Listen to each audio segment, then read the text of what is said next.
Never, ever, ever, ever justify or apologize for the pricing. The price is the price. When people see a wet towel, they squeeze it. If they think there's water in there, they're just going to keep squeezing. And all of a sudden they're like, whoa, there's savings to be had here. And they're just going to push. If you really want to understand what your customers think about you, don't change your product, change your pricing. Marcos, I feel anxiety before I do pretty much anything. Hell yeah, I was super scared.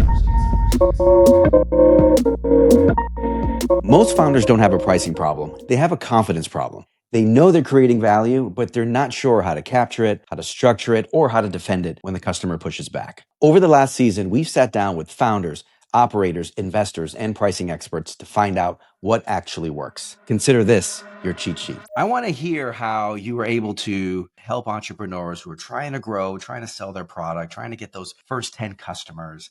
How do you help them with their first pricing model, with their first prices, their first deals? I ask, what do you want? What do you ultimately want? Why are you doing this? And what do you want it to deliver to you? Because I find, and it doesn't matter whether I'm talking to an MD of a 40 million ARR, somebody who wants to be a coach and wants to earn 5K a month, or somebody who wants to earn a couple of $100,000 a month, the same intent, the same purpose is underlining why they're doing what they're doing. So once I establish why you're doing this, and I'll give you an example if I may. Yeah. There was a particular person that wanted to transition from working from a disruptor from a chief evangelist to being a coach. And she kind of was a coach even in her role as a chief evangelist. And she was charging X amount of dollars, hundreds of dollars per hour. But the value she was giving was so ridiculous. It was so far stretched. It was actually costing her more in her time, in her relationships, in the value she could ultimately deliver long term. So therefore, it wasn't sustainable. So she jumps on a call with me. We have a conversation and I base it all around, well, let's say her name's Mary Lou. Mary Lou, what do you really want? And with this particular person, it turned out that to have the flexibility to be able to spend more time with her daughter, but also earn more than what she was earning before. And I said, okay, but who's going to pay for your sick days? Who's going to pay for your holidays? And et cetera, et cetera. Because I think a lot of entrepreneurs forget that, I might want to earn $100,000 a year, but in actual fact, to earn that $100,000, you might need to actually turn over $300,000 or $400,000, depending. Long story short, is after a couple of sessions, we ended up her agreeing that she would 100x her price and she would start having that conversation. So for argument's sake, if she was charging $500, she's now charging $5,000. And it was based upon the same criteria that she wanted to give, because that value she wanted to give, she wanted to maintain and have that. And I said, but you're too cheap because people are starting to question, right? And this will go back into, how I start doing my pricing now. But she was too cheap. People questioned it. And now she went the next day and charged that exact same price. And that's all she's charging now. The point being is that you have to think of it from a very not linear process, because you have to understand that the pricing is subjective, yes, to competitors, to what people are prepared to pay, but you have to value what you're offering, services, product, whatever it is, so that not only do you feel comfortable in doing it, because many times in the beginning I priced so low that I wasn't comfortable, but you have to be comfortable enough in pricing so that you keep delivering and feel comfortable in delivering that value, because people will expect it. And she's doing that now, and she's wrapped. She has flexibility. She learns to say no. She charges a crap load of money, and so she should, because she's freaking good at what she does. And you should be paid for what you do and how good you are. Bringing on that example, you can flip to another one if you want to. When you try to get them to pick the number or pick the package or pick the position or whatever they need to get started and start winning some customers and getting some business in the door, how are you helping them land on that? Because they could be waffling around or not sure. Yeah, that's a really good question. I smiled because that's exactly what happened in that example. So this person pushed back and she turns around and she says, PJ, are you insane? There is no way I am charging that price. Are you insane? And I said, listen, if you don't charge that because you're not now, how does it make you feel? Well, I'm undervalued, underappreciated, I'm too cheap, I'm this, I'm that. Okay, so what kind of price do you want to charge that will make you feel better about yourself, valued, that you're delivering value? And then she turns around and says, okay, let's say I agree to the pricing. What about how am I going to get clients? Well, had you get speaking engagements before when you were the chief evangelist for X company? Well, I went on social media, I promoted myself, I spoke about what I did this, I became a trusted advisor, an expert. Okay, so why can't you do that for yourself? Because inadvertently, you were being paid to do that job anyway. And now you're going to get paid a little bit more and also have the flexibility and the control over when and what and how. Mhm. Okay. So for me, when I talk to an entrepreneur or solopreneur or anybody about how do I build sales, it's all about what have you done in the past that you can replicate and therefore do it at scale for yourself. Now, sometimes people don't want to scale, and that's okay. But to get that first client in the door, you have to have that credibility and you have to bridge that gap. But let me flip the script and ask you another question, the opposite question. What do you want these entrepreneurs, and maybe even this story as well, what should they never, ever do in this scenario as they're trying to figure out their value and charge for what they're worth? Justify or apologize for the pricing. Ooh, I love it. Never. I love Never, it. ever, ever, ever. The price is the price. Why are you pricing that much? So I'll give you a quick example. I had somebody question my hourly rate. My hourly rate's X. And somebody questioned it and they said, well, that's 3/4 times more than I'm getting paid. And I went, okay, I can appreciate that. I can appreciate the question and the concern even. So why are you charging that price? Because I'm worth it.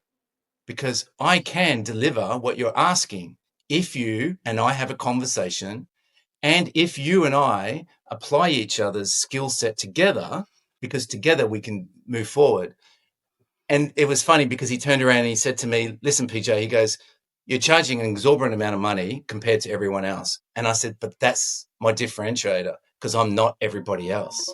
I am me. PJ says charge what you're worth, which is easy to say, but Rob Walling actually had to do it. And that meant tearing up his pricing model and building it from the ground up, which sounds reasonable until you realize that there are customers sitting there with static lists of like 30,000 names and they're paying practically nothing, while competitors will charge hundreds of dollars a month for the same value. Redoing the pricing, I knew was going to be some effort, both technically and then we had to think through the tiers. So there was like some logistics, and then it was going to be communication to prior customers and new customers. And I knew all of that. It was just something, that thing that sits on your to-do list for months and you keep not doing it because you're just like have this resistance to it. Oh yeah. And that was what was happening. So that's the first thing I did was procrastinate and not do it.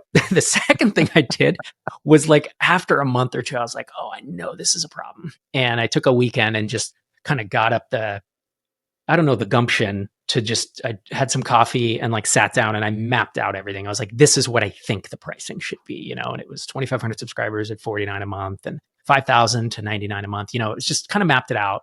And I wanted to just sit with it for several days to just feel. I try to use as much data as possible, but there's often times like being a founder is making hard decisions with incomplete information. And it's rare you have less or more, less information than in the early days of a startup. And usually your V1 pricing and maybe even V2, you're kind of making it up, as much as I want there to be science and I want to do a survey and I want to do this and that. I was just like, you know what? I'm going to take a crack at it. So I sat down, mapped it out, and then I met with my developer and said, what's it going to take to implement this? Excellent. And so you sat your butt down and finally said, okay, I'm going to figure this thing out. Rolled up your sleeve, took whatever data you had, which I think is the right scrappy approach, right? You're not going to have perfect information at that stage. And by the way, things are going to look pretty darn different a couple years from that point anyway. So you got to stay nimble. So I totally key into that. But now that, okay, you sketched something out. You said, all right, let's go ahead and put this out there. I imagine you were looking for some signal that this is better, this is worse. What am I going to change? And I'm curious to know what that signal was. Yeah, the signal that we saw was that folks, like especially new customers that signed up, I saw within 60 to 90 days, folks that had existing lists, I saw expansion revenue start popping in. And I was getting an email every time someone went from that 49 plan to the 99 and the 149, and I started seeing like, oh man, this is it. This is the cheat code. One of the cheat codes of SaaS is expansion revenue, which leads to net negative churn.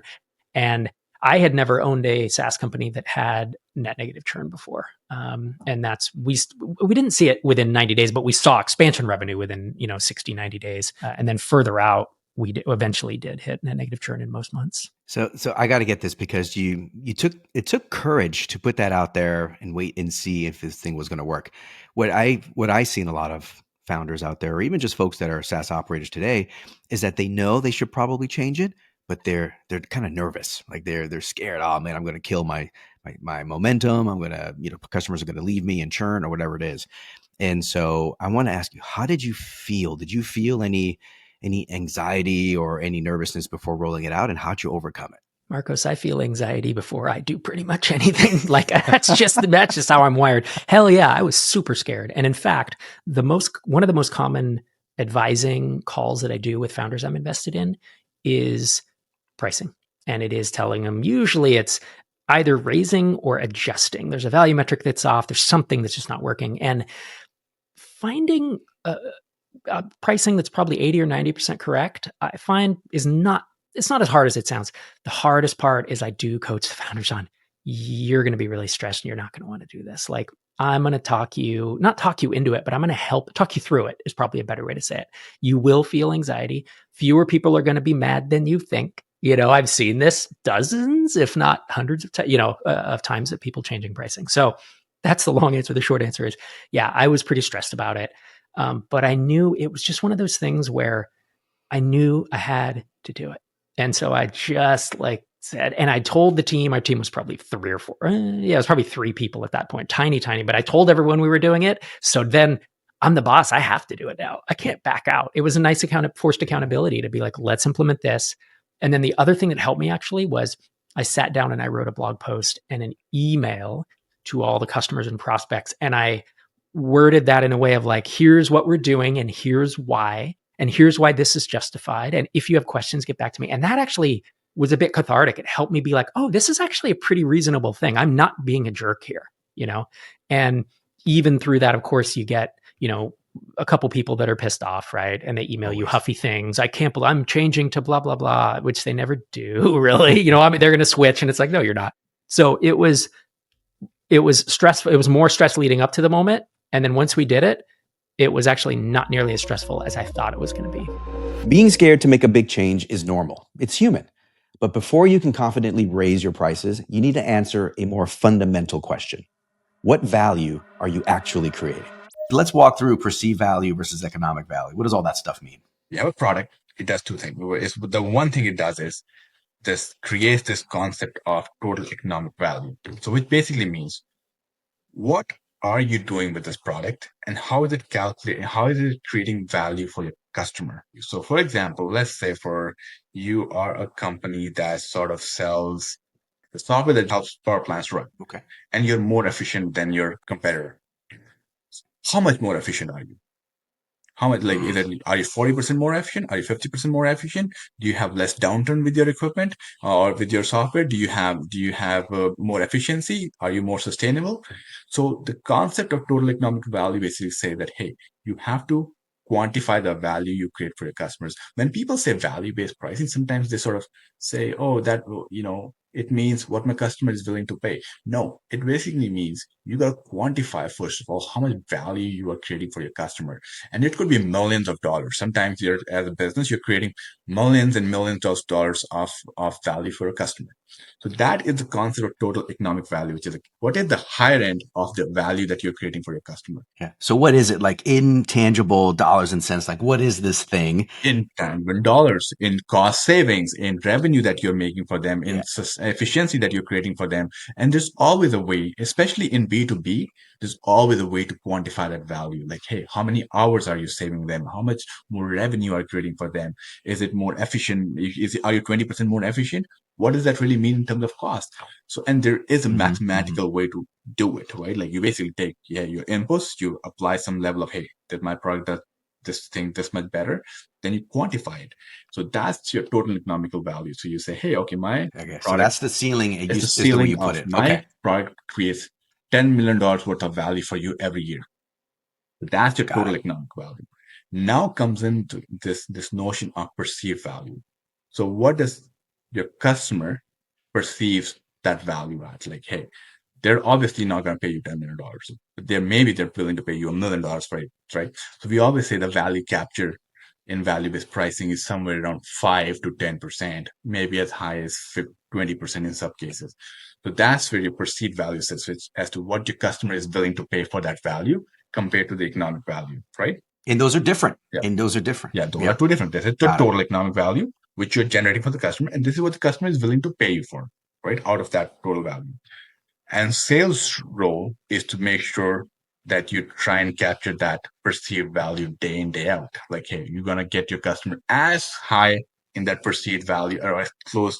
So you base your pricing based on your perceived value that, hey, I'm going to capture 10% of that $10 million I am creating for my customer. So my pricing is going to be around $1 million. And sales role is to hit that $1 million every day, day in, day out.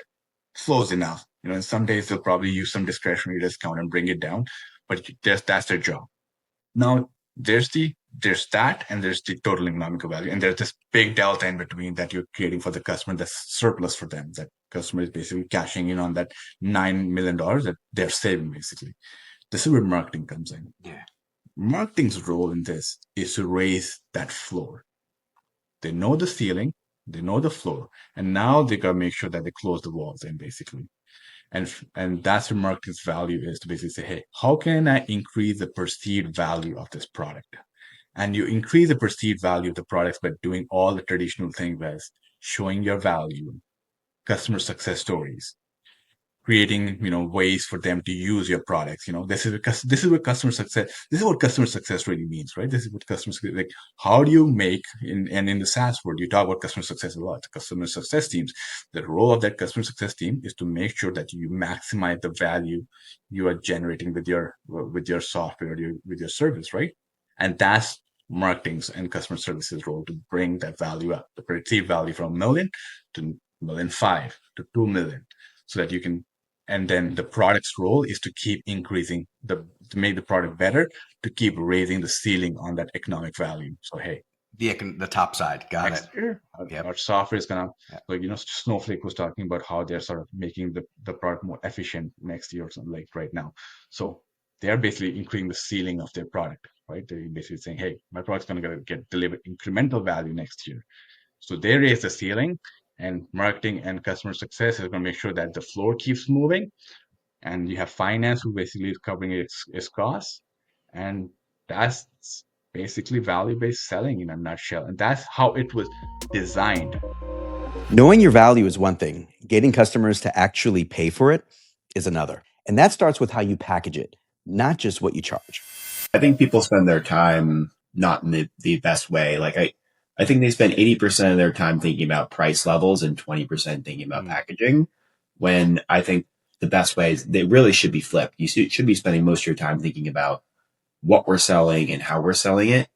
And the 20% should be on the actual price points themselves. And I mean, a couple of reasons for that. One is that how you sell in terms of packaging is really going to dictate your expansion motion and your expansion revenue. I've seen so many companies over this last year, just they don't have enough things to sell, or they're over bundling at the start.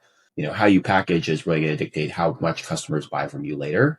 The second reason is that price levels are easier to move up and down as you go than packaging. Like packaging might require some engineering changes. You might even be taking something away from a customer who's used to a certain feature.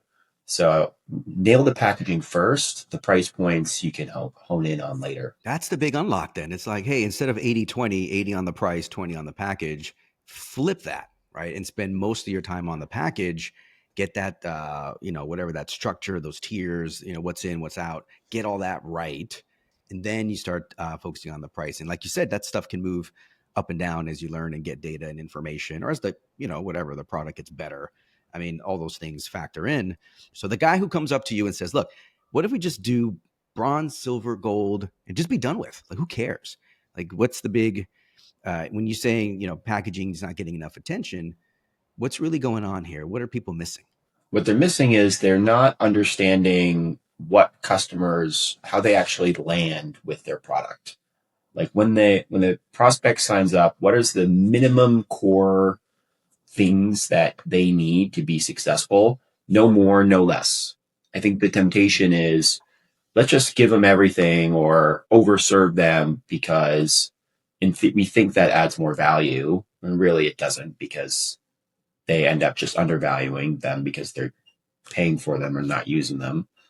But also, what's offering that we don't want to have too little that they say, oh, we couldn't be successful because we didn't get the right amount of services, for example. I think it's really focusing on that expansion path from they land here and then they grow to these 3-4 upsells down the line. That's counterintuitive, man. I don't get it. Like, look, I do get it actually, but what I don't get is there's this big gap, right? And what I'm trying to hear is I'll give you an example. I was watching the Ninja Blender infomercials, right? And they want to sell you something, and in order to get you to buy, they'll say, and there's more, and there's more, and they'll keep adding all this stuff to get you to buy. So more gets you to buy. So if I get more for my money, I should, in theory, buy. But what you're saying is that giving him the right amount of value, no more, no less, is the better approach. And I'm sitting here saying, but what about the more, man? What a utility maximizing human. Wouldn't I just want more? How would you argue with me? Yeah, well, you have to want the more. That's the key. If I said, if I was trying to sell you a blender and say, well, to increase the value, I'm going to add in a chair, it's the year to walk away and say, I'll go somewhere else that's just selling me a blender, because those two things I don't need those two things together. Now, the blender deal works because maybe I'm selling you an extra shaker and I'm like, oh, I need that shaker because that having a second cup will help me. That's why it works, because I'm going to need that shaker. So really it comes down to need and actually solving a related use case versus something that's actually unrelated, something that I'm not going to need in the near future. Peter's right. Don't weigh your plans down with stuff people don't need. But there's a flip side of that, which is giving away too much of what they do need right in your entry tier. Your starter plan needs a little bit of friction, not a free pass. I always say, look, if you have 40, 50, 60% of folks hanging out in your entry plan and they're not moving up and they're not upgrading and they're not doing something, then there's something wrong. It's usually one of two things. It's usually that the entry plan is just way too damn generous. Just too much stuff in there. They're happy. They don't need anything else. You also have a lot of different value going on in that entry plan for the same price. But that also the second thing is the jump to the next plan might be too far, meaning that the use cases that you're solving or the spend or whatever it is just not adding up for that audience. And so they're not making the jump. They're kind of making do in that plan for those that need it. So those are the two most common culprits when I see too much hanging out in the entry plan. But you said something, I want to unpack this a little bit more, because you said positive friction, right? And it sounds like a weird oxymoron thing, right? Positive friction. And all of this literature and talk about remove friction from your process, remove friction from your pricing. But you're saying, no. We can have positive friction and it actually is helpful. Can you give us your philosophy on what positive friction is and is not? So for me, I think of, friction can be bad, obviously. And there's, bad friction and good friction. So for me, good friction or positive friction is this idea that we know as SaaS founders or people who are building product, what makes companies successful, or at least we should. So when we have our customers in packages and as they grow, for an example, we know if they hang around in that bottom package, they're eventually going to get frustrated with that making do, and they're going to really feel that. But we know if they move to the next package, we're going to be able to either make them more efficient or operationalize certain things because we've got those features in there.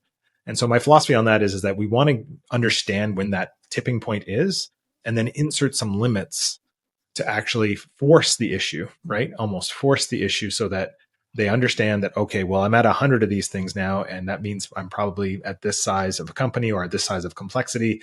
And we know for you to be successful in the long run, you need to be here. So I want to introduce a bit of that positive friction so that you feel like it's time for you to move up. I want them to feel like it's time. Now, I will caveat, it's not about putting limits in that don't let them get a job done. This is my most important thing. those packages need to solve a use case, and they need to solve it really, really well, top to bottom. And they need to do it over and over and over again. And so I also look at positive friction from a value perspective. So if we think about sort of the three stages of value, we've got perceived value, realized value, and adopted value. So I want to get them way down into that adopted value phase where it's just now part of their everyday. And then when they're like, yes, I want more of this, is kind of when I want to introduce that positive friction. Real quick, I want to tell you about something my team's been building. It's called Curve. So many of the companies we work with run into the same problem. Their pricing lives in spreadsheets, old decks, email threads. Nobody actually owns it, so it doesn't change when it should. And when it finally does, it's a guess. Curve fixes that. It connects straight to your live sales data and shows you the actual impact of a pricing change before you make it. Every decision logged and easy to explain. Beta's open right now. If you want in, go to pricingio.com/meetcurve. That's pricingio.com/MEETCURRV. All right, let's get back to it. Getting your pricing and packaging right is only half the job. The other half is holding on to your margins when a procurement team pushes back. The percentage of deals that are signed the last week, the last 2 weeks of a quarter can be as high as 80-90%. So what that means is, like, if there's 12 weeks in a quarter, the first 10 weeks no deals are coming through. Those infosec resources, those legal resources, those deal desk resources. I'm not just saying they're sitting around, but like it's kind of a fixed cost capacity model, and yet you're putting this massive strain because you're exactly right. We have been trained. In fact, it's exacerbated when I would say 9 out of 10 SaaS deals I work on, you do the demo, you get to the pricing stage, and they are the ones who bring it up. They say, hey, here's your pricing. And oh, by the way, it's contingent upon signing by the end of the quarter. It doesn't matter. Like if you were thinking you were going to buy a month from now or 2 months from now, there's this pressure. Well, the buyer hears that and they say, oh, wow, Marcos really wants to close this by the end of the quarter. And then they're like, I wonder what else I can get from that. So even though the seller was trying to put the urgency on the buyer, a lot of times the buyer will turn it back and weaponize it on the seller, if that makes sense. But yeah, so it's this big artificial, inefficient method. And so I really think that, we need to kind of move away from that in general. I think here's a very high level solution. We can break it down, but you need to balance the short-term victories versus the long-term aspect, right? Because when a buyer knows that, hey, they want to close it in the end of the quarter, you are going to end up having to get concessions that you maybe would not have otherwise done if you would have been okay closing it the first couple weeks of the next quarter. Does that make sense? And so, and now in the spirit of transparency, other buyers are going to find out about that. And then, so now they're going to expect those same level of discounts. And so that really erodes the integrity of the pricing that you probably set up and said, hey, this is the pricing model we need to support our business. But now our average price is down here. Damn. I mean, listen, this is a very common playbook that a lot of sales folks use, right? They'll say the end of quarter signature thing. And what they're doing is they're trying to create urgency. So the company, buys. And there's other ways to create urgency with priority in the queue and launch and reminding them the cost of doing nothing and things like that. But when you start introducing, say, a discount for end of the quarter or to drive that, what you're showing them is a wet towel. All right. And when people see a wet towel, they squeeze it, right, to get water out. And if they think there's water in there, they're just going to keep squeezing. You've done that before, right? You've squeezed wet clothes, wet towel, whatever. And it's like, I think there's some more water in here. Let me squeeze it again. But if you can show a dry towel where it's like, look, this is what it is. These are the terms. These are the parameters. Then there's less likelihood that they'll try to squeeze. Is this crazy talk? Or you're like, no, Marcos, I think there's something there.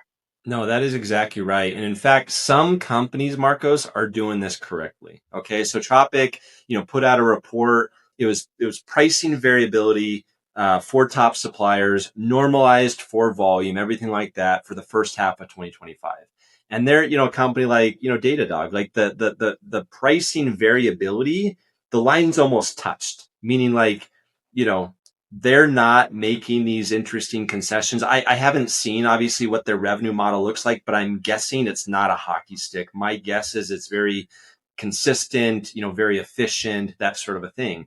And which is great. And then there's other ones where the line is anywhere from negative 50% to 62%. I mean, that line is massive, right? And so to your, squeeze an analogy, that's the buyer squeeze, water came out. They squeeze again, water came out. And all of a sudden they're like, whoa, like there's savings to be had here. There's, opportunity to be had here. And they're just going to push, which is really interesting because as a seller, you might think that like there's a lot of negotiation strategy that comes into play. But if I'm buying something from you and I'm like, hey, Marcos, like, I hear what you're saying. Like, you quote me $1,200. Like I can pay $800. That's my budget is. And you're like, okay. And all of a sudden like, oh, interesting. Like, okay, one more thing, right? Whereas if you're to say, hey, unfortunately I can't, here's why. I can do $1,100, but it's once again, we have the resources set aside for implementation. So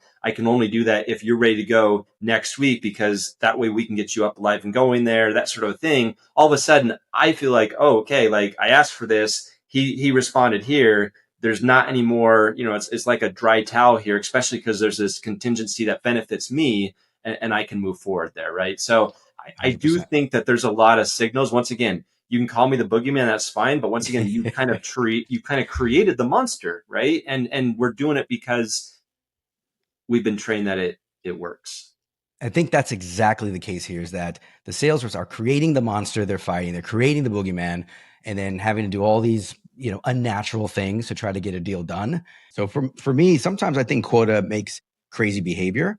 And if you don't have the right guardrails and discipline behind the scenes, then you run into trouble. So a couple of things that I've seen out there that works, and tell me if you've seen this come across your desk on the procurement side, is discounts that are already predefined and baked in. So for example, hey, if you sign up for a longer term, from month to month to annual or whatever, we're going to give you discount. The old fashioned volume ones, right? Hey, you get 1,000 credits or you get 100,000 credits. You're going to get a nice break on the unit price if you buy and commit to a lot more.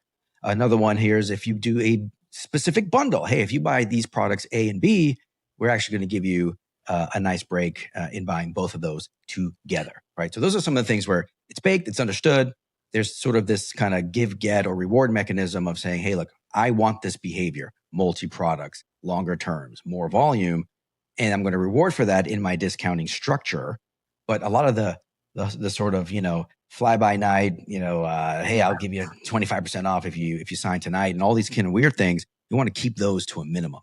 So structured discounts versus not. What do you think of that? Crazy? And what you're describing, that's exactly right. Because what you're describing optionality, which absolutely should be a good thing, not flexibility. And there's a big difference between those two things, right? Optionality is very logical. It's very data driven. It's like, hey, obviously if you're going to buy 10 licenses versus 1,000 licenses, there can be a discount there, right? If you're going to commit to a 3-year versus a 1-year, obviously there could be a discount there. If you're buying multiple SKUs versus one SKU, very much a logical discount there. The flexibility is where you get into trouble, right? Because then it's like, hey, you quoted me this price for this dollar amount.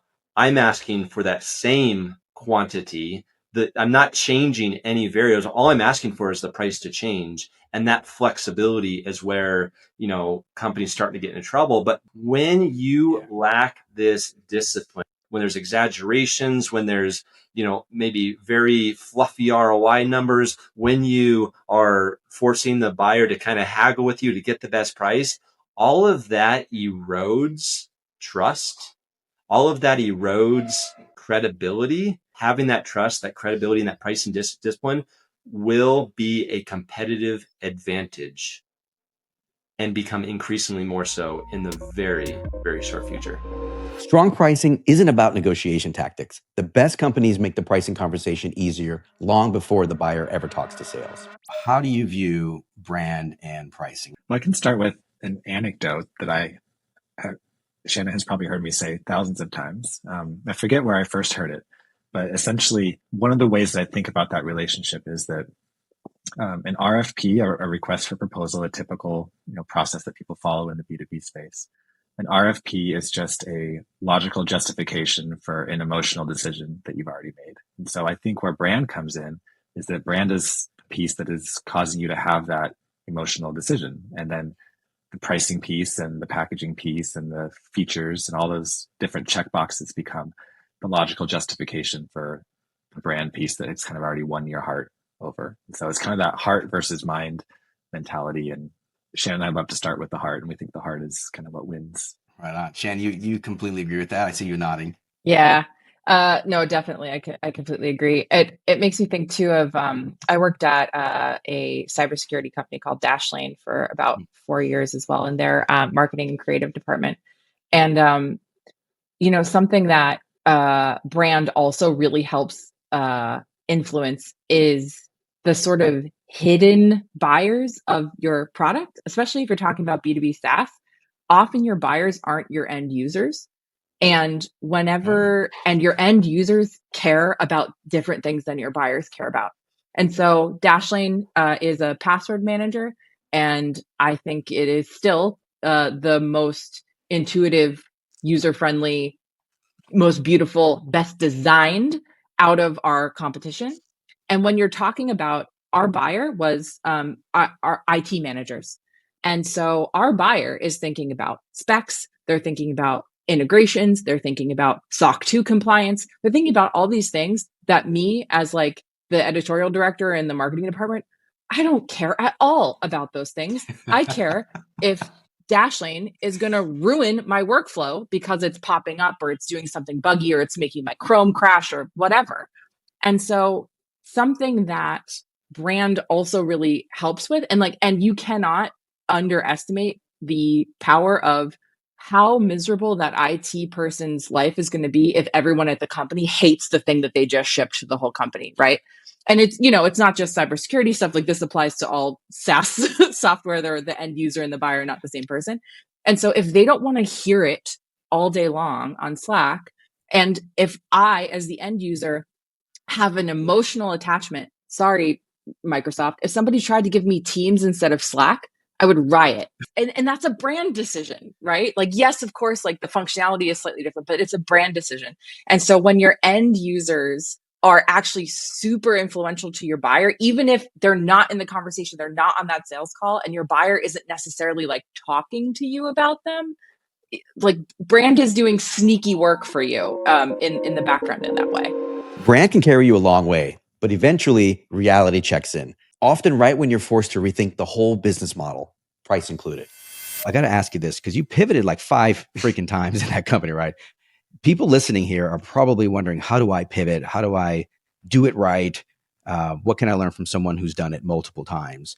Can you, if you had to sit in front of an operator or founder right now who's thinking about pivoting their pricing model, what 1 to 2 like big lessons you would tell that person on the pivot, the art of the pivot? I wish I knew. I could offer some advice, but I certainly won't say that I have a playbook that is going to work every time, because it is an art and not necessarily a science. I think the first thing to understand is anytime you're pivoting your product, your business model, and certainly your customer base, you really need to look at pricing as part of that. I think often people kind of think about pricing as something that happens after product, afterthought, yeah, or after the delivery, or after the thing's been built and designed. And so you get all these strategies that are really focused on the product itself and the customer and the TAM. But whenever you build a product, you really need to think about how it's being priced. Because at the end of the day, that's, what someone's willing to pay for a product is really what matters in business. There's a feedback loop between how you price and what kind of product you're going to build. And so if you build a product, you build a piece of software that does something, it automatically kind of limits what your left and right lateral limits are for how you can price, right? Because if it is something that, like an AI model, gets more expensive every time it's used, that definitely impacts how you're going to price. Whereas, traditional SaaS software, it's really focused on how many users there are going to be. And so all those things kind of there needs to be a cross-functional team that's thinking about that, or certainly the CEO in a smaller company needs to be really thinking about the product, the pricing, and how customers are using that all in kind of one breath. Makes sense. I think the other thing that's super important when doing a pivot is you really need to understand your customers, because the customers are going to drive all of the value for your company. Businesses exist to serve their customer base. And I think a lot of CEOs and certainly startup founders, they run into a brick wall and then they pivot looking for the next door to go through without really understanding what the customer is trying to accomplish or who their ideal customer is. And you're just looking for someone who's trying to buy your product without actually thinking, how do I serve this customer better? Is it the problem with me? Is it with the product? Is it with the customer? And so all of that has to be wrapped up into how you pivot, why you pivot, where you pivot to. It's, I can't agree more with that. I cannot agree more. Most of the time, the pivot is typically TAM and product led, where you really need that pricing. When you pivot, you're pivoting the economics too. Yeah. And so what you put in and the pricing on the other end, what customers want to pay, how they want their problem solved, what parts of their problem they're willing to pay for, which ones they're not. All those things are factored into the pivot, but tend to come later after the pivot is already in motion and done. I think we need to pull that stuff up as you're evaluating if you should pivot and put that into the equation. I think you're spot on with that, Evan. Yeah. I mean, something I've found through trial and error is if you really want to understand what your customers think about you, don't change your product, change your pricing. Because the moment you change your pricing and you charge them differently, there's going to be someone on the other end of the phone who's going to call you up and tell you exactly what they think about the product. No missing words. No, they'll say exactly what they feel about that. That is very true. You change your price, you'll get the real reaction, and not just what they think of you, what they value, what they don't. I think that tells all, right? For me, pricing is truth and nothing more. Pricing is truth, and that's what we build Pricing.io around. Not guesswork, not gut feelings, just what your customers and what your numbers are telling you. These were some of the biggest lessons from last season. This season, we're going to dive even deeper. Drop a comment below to let us know which lesson stuck with you the most or what pricing challenges you'd like us to tackle next. And remember, it's time to stop guessing and start growing.